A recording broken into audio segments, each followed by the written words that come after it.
Ingeniero, ¿cómo está? Muy buenos días. Hola, muy buenos días. Feliz aniversario de la Ingeniería Nacional en esta semana.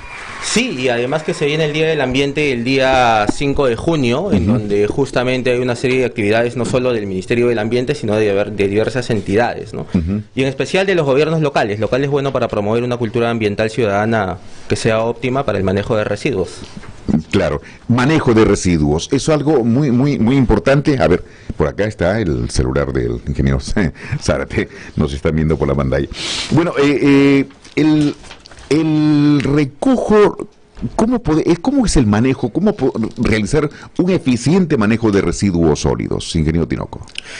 Hay dos aspectos, principalmente. El reglamento de la Ley de Gestión Integral de Residuos Sólidos, que es el Decreto Supremo 014-2017, que ha salido ahora nomás en diciembre, y también el aspecto técnico. Sin embargo, ambas cosas no siempre confluyen por la operatividad de las mismas municipalidades. Entonces, este manejo debe comprender el almacenamiento, el barrido y la limpieza de espacios públicos, es decir, no solamente de la vereda, la pista, sino también de las bancas, de los monumentos históricos, etcétera.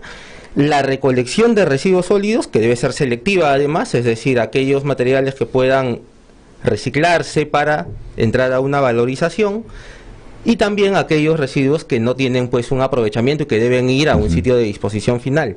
Y justamente esa es otra de las etapas, la disposición final. Pero una de las etapas importantes y que se viene ahora impulsando es la valorización. Y esa valorización es la que permite justamente sacar de la cadena de residuos que van hacia una disposición final, a un enterramiento en un relleno sanitario, y más bien darles valor a estos residuos. Darles valor a estos residuos quiere decir que puedan insertarse en una nueva cadena económica, y por eso vemos que el Ministerio del Ambiente además ha estado impulsando una reforma, una norma justamente para poder tener menos plástico en nuestras ciudades. Es algo muy interesante, ingeniero Tinoco, esto de los residuos sólidos. Si usted habla de que tienen valor, la UEFA, que es una institución importante que tiene que ver todo con todo esto del medio ambiente, ¿cómo poder valorizar, pero incluir al vecino, que es el generador, la persona, el hombre, la mujer, que es el generador de estos residuos sólidos,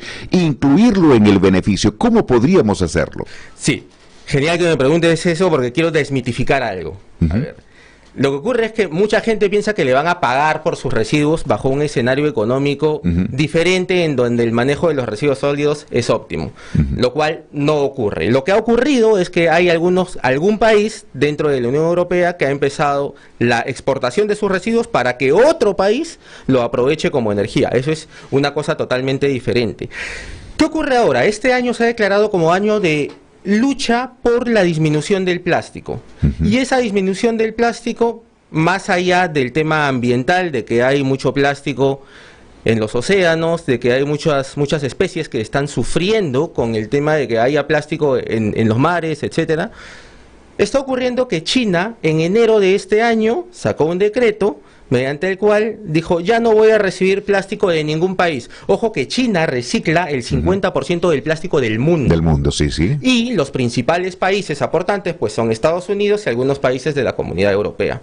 Entonces, ¿qué cosa genera eso? Que todo el mercado, por un lado, el mercado de comercialización de plásticos se detenga para estos países que son los exportadores más grandes de plástico. Pero además que estos países no tengan dónde poner esa basura. Entonces, ¿qué hacemos? Ok, las organizaciones internacionales dicen: declaremos esto de interés mundial. Se declara de interés mundial, lo cual no está mal, está bien, porque tenemos que disminuir la cantidad de plástico que venimos utilizando, pero ciertamente en nuestro país tenemos prioridades un poco más elevadas y que están relacionadas con la salud y con la vida de las personas. Yo te voy a mostrar luego algunas fotos que he tomado hace poco de algunos botaderos dentro de nuestro país, en donde tenemos niños dentro de los botaderos, niños viviendo literalmente en medio de la basura. Entonces, si vemos cuáles son nuestras prioridades, nos vamos a dar cuenta que está bien luchar por una disminución del plástico y hacer que el aprovechamiento de plástico sea viable dentro de nuestro país. Es correcto, porque apoya una economía circular, apoya una serie de empleos verdes, etcétera. Hasta ahí todos estamos de acuerdo. Pero también tenemos una brecha del 63,8% de la población, es decir, 63,8% de los 31 millones de peruanos no accede a un servicio adecuado de limpieza pública. Y eso involucra la disposición final e involucra también la valorización. La valorización, ahí estamos. Bueno, estamos viendo acá fotografías que son niños que viven entre la basura. Bueno, piensan que van a encontrar, bueno, y que lo encuentran, ¿no? Y que lo encuentran, ¿no? Y que lo encuentran dentro de la basura. Y esto sin duda, ingeniero Tinoco, a ver, vamos a mostrar. A ver, aquí tenemos. Esa foto la tomé el año 2010 en el botadero de Sullana, cuando estuvimos haciendo una serie de proyectos de inversión pública con cooperación japonesa y cooperación del Banco Interamericano de Desarrollo, y era parte de una institución que se dedicaba a hacer consultorías. He vuelto luego por trabajos, cuando fui parte del Ministerio del Ambiente, al mismo lugar y he visto al niño, no puedo decir igualito, solo con algunos centímetros más, porque obviamente en la etapa de crecimiento donde se forman todas las capacidades cognitivas del niño, ha estado expuesto a este ambiente. Y esa es una gran deficiencia y es la realidad que tenemos en todo el país y hasta ahora. Entonces, si hacemos un balance de prioridades, claro, tendríamos que decir, oye, ¿qué cosa es más importante para un país como el nuestro? No somos grandes generadores de plástico, es obvio que hay que alentar una política de reducción de plástico y además de valorización, pero tenemos una brecha bastante grande en en el servicio de limpieza pública y especialmente en cuanto a infraestructuras de manejo de residuos sólidos. Tenemos otra imagen ahí. Lo que vemos al costado del señor con sombrero, si podrías ampliar la foto, es un coche con un bebé. Ese es un botadero dentro de una provincia de... Es en la selva, no voy a ahondar dónde es, pero vemos que hay una deficiencia en el manejo de residuos sólidos. Afortunadamente, el OEFA está siendo mucho más incisivo en la supervisión y en la fiscalización. Producto de eso, hay muchas autoridades, y una de las fotos tiene que ver con una de las autoridades que está tomando cartas en el asunto. Ayer se ha declarado la emergencia, en emergencia el manejo de residuos sólidos de la Municipalidad Provincial de Leoncio Prado, es decir, de la ciudad de Tingo María. Y eso va a dar pie a que se remedien situaciones como esta y que además se implementen infraestructuras donde la basura pueda ser adecuadamente tratada. Sin duda. Y bueno, y la basura por los distritos, cada distrito tiene una riqueza o un valor distinto, ¿no?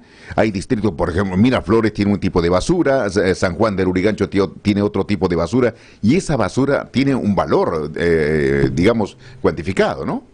Es correcto, sí, por eso debe haber una valorización de estos residuos, insertarlos a una cadena de reciclaje, con inclusión de los recicladores para una acción formalizada de parte de estos y que no estén en la calle pues rompiendo bolsas, exponiéndose a una serie de riesgos. Dicho sea de paso, se cuenta además con el Decreto Supremo 017 del 2017 del Ministerio de Trabajo, que felizmente ha normalizado y ha regulado las condiciones de salud y seguridad ocupacional de los trabajadores municipales, que si bien es cierto, los recicladores no son trabajadores municipales necesariamente, pero puede ser aplicables en el marco de los programas que involucran la municipalidad para la recuperación de residuos sólidos. Hay un tema, ingeniero Tinoco, que son las áreas degradadas. Es otro tema que queremos abordar, ¿no?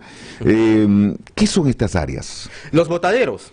Bueno, elegantemente les hemos puesto pues áreas degradadas por residuos sólidos. Para no decir basural. Para no decir un basural, un basurero o un botadero. Entonces, estas áreas son una especie de, años atrás, por ejemplo, se hablaba de los pasivos ambientales mineros.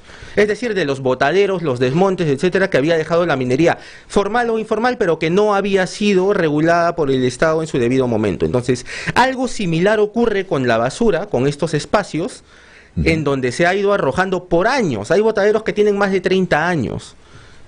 y que además no han tenido ningún tipo de manejo ni para la evacuación de lixiviados, que es este líquido que se forma por la basura, que estamos hablando de toneladas tras toneladas dispuestas día a día, y además tampoco de los gases, y mucho menos se ha hecho una cobertura, es decir, una impermeabilización adecuada, de modo que la basura no esté expuesta, como lo estamos viendo en estas fotos que se están pasando ahora.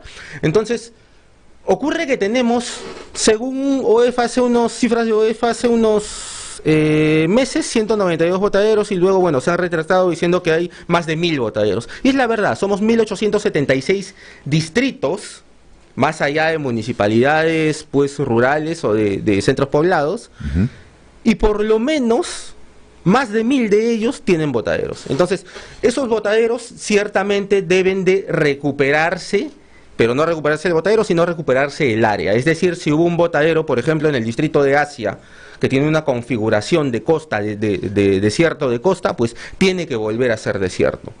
Porque un alcalde decía, oye, pongámosle cerco vivo, pongámosle una serie de cosas, pero no tiene sentido, porque si eso ha sido desierto, tiene que ser desierto. Si algo fue bosque, que vuelva a ser bosque. Hoy se está haciendo, bueno, y desde hace un buen tiempo, en donde hay lugares donde se clasifica, incluso estos productos electrónicos que tienen que ser bien ubicados porque tienen alto contaminante, las baterías son alto contaminante.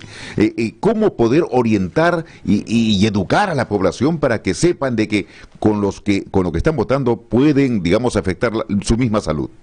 Sí, definitivamente. Ahora, desde el 2012 se cuenta con la resolución ministerial 001 del 2012, que aprueba la norma técnica de manejo de residuos de aparatos eléctricos y electrónicos. Entonces, se dan una serie de directivas y se dice además que se formen empresas operadoras de residuos de aparatos eléctricos y electrónicos. Y estamos hablando de lo que se genera en las casas. Fuera de eso, pues las actividades mineras, hidrocarburíferas, petroleras generan muchos más residuos de aparatos eléctricos y electrónicos, y el manejo de estos felizmente viene dando poco a poco pasos de mejora en cuanto a las campañas de recuperación de este tipo de materiales, que además pueden ser aprovechados y de los que además involucran un trabajo grande en cuanto a lo que se llama la minería del futuro.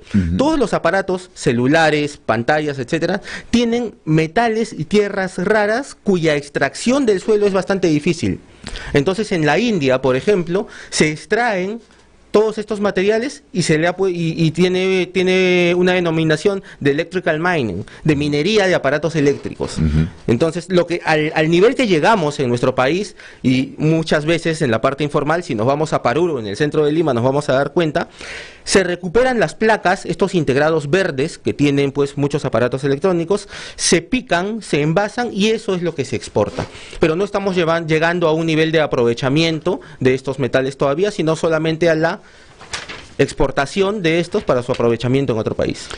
Perfecto, nos ha dado una clara luz de lo que es, y hay que cuidar el medio ambiente definitivamente, desde nuestros hogares, desde el caminar nuestro, vamos generando, tiene un promedio de cuántos kilos de basura generamos la persona, el hombre o la mujer.